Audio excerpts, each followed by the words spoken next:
history has not taken care of Black women. And so that's the piece where I feel like I'm finding myself honing in on. I mean, everything. We talk about women's suffrage, where we stood at the front lines with the white women, you know, advocating for voting rights. But guess what? It wasn't for us, you know. And we can also talk about when you know, getting people of color to vote. Well, getting people of color to vote really didn't mean Black women. It just means to have the Black men to vote and to have a voice. And so the intersectionality that we face and continue to face is something that I want to make sure that that I don't leave out, even if, you know, my again, the target is around us as a whole and as a collective, as a marginalized community. But I won't back down and say, okay, Black women are the ones that you know, need the attention more so than anybody else, right? You know, and to Nita's point, you know, most of the time we're the only and the only. We're the only Black. We're the only woman in the room. You know, so there's so many things that we face that are absolutely different that I have to call out, in addition to calling out all of these other things that we as a people are facing. Oh, like I said, I can't make it about men. What I can tell you about me is I've had to change my name, right?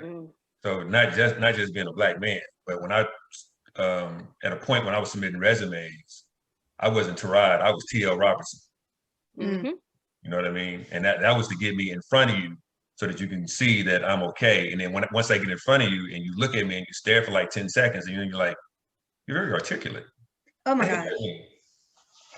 Or after you've done phone interviews. I mean, now we have Skype and Zoom more often than, you know, just doing a phone interview. But when you show up and they're shocked that you are not something else, like, I mean, I've had actually people say it.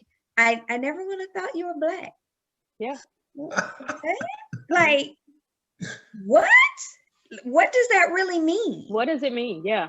And to Tearod's point, I mean, I've been facilitating a session at my job and preparing for another one, but it's around covering and code switching, right? You know, we know that the code switching is more about the vocal aspect of it, but covering is all of the other things that we do and we spend our time and our energy on to not be our authentic self, to kind of blend in for the most part, right? To blend in by changing your name. What women have done for years, Black women have done for years and years and years around our hair, right? So everybody, you know, we talk about it in 2020, that's when the House of Representatives passed a bill, the Crown Act, that says that organizations and educational institutions cannot discriminate against anyone because of their natural hairstyles or textures, right? That's in 2020, you know? So the fact that you have to make a law and you have to make a rule about it means that it is still happening, and it's still happening systemically, and it's happening to the point where it's still impacting us. Now, every you know, some companies have gotten it together, but there are so many that don't, and we still feel like we have to do that just to survive and to thrive in our workplaces, and that's unfortunate. So tell me this. I mean, I get I get the activity and the actions that you're putting in place on not on as big of a level, right? So I guess my question is there a plan to put in place to create a movement, to make it expansive? I mean, I know I know you're saying, you know, you have touched on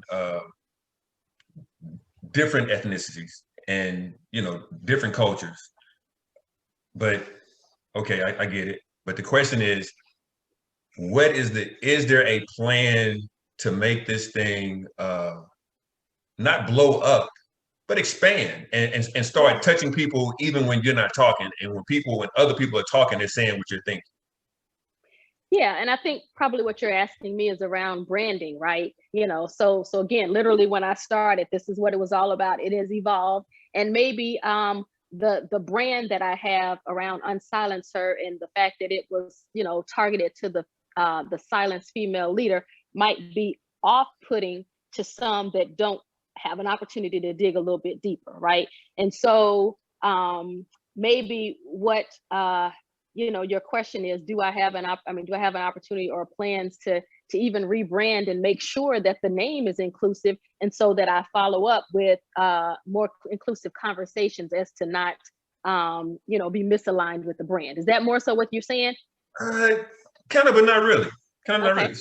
Not really. So what I'm saying is, how do we get it out broader? Yeah, it's only one. How do we start the movement? What can we do, right, to make certain that people see and hear what you're saying, and it becomes, and I don't mean to talk for you, Tearod. No, you're on point.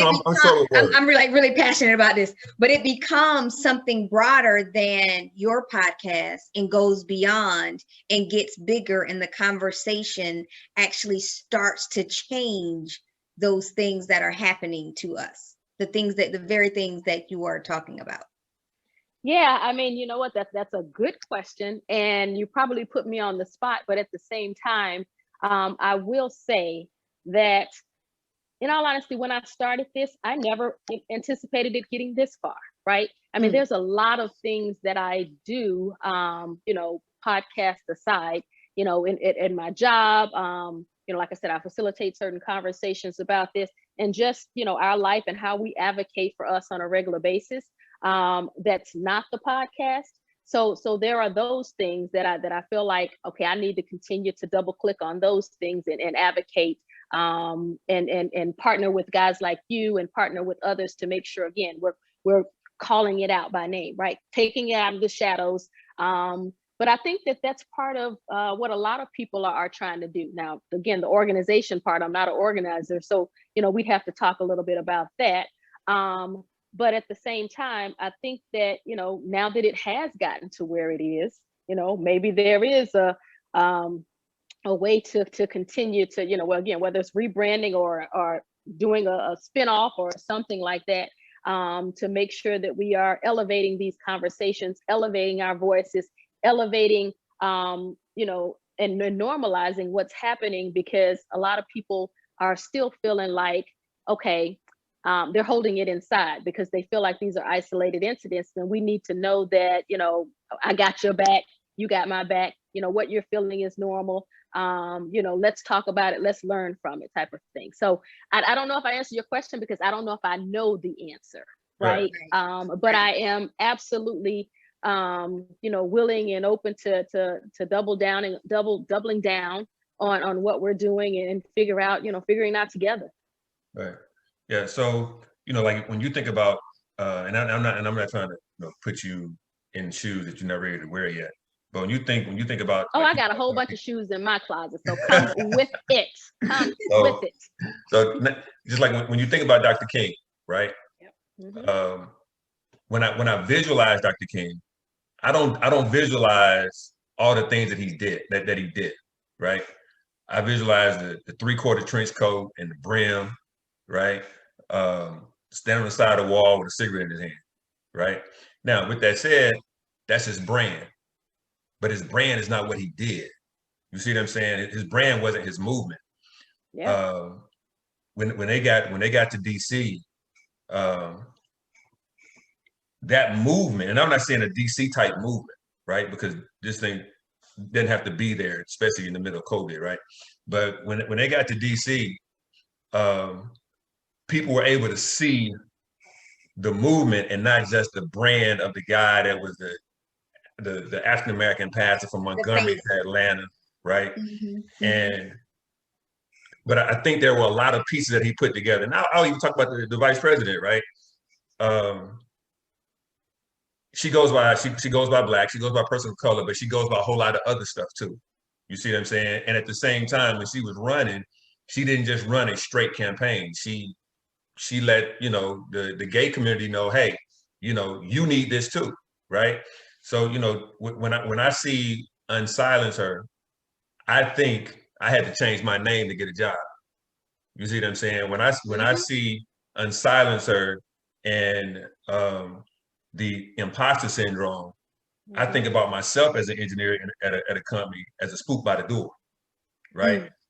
So there's a lot that can go into play, but I think as soon as everybody can put themselves into Unsilence Her, and I can put myself in your shoe and be like, that's me. You see what I'm saying? And I think as soon as the gay person, the bisexual person,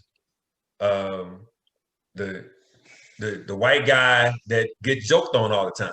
As soon as many people can put themselves in the shoes of Unsilence Her, I think that movement, I think you're gonna have something that's gonna like be crazy, right? And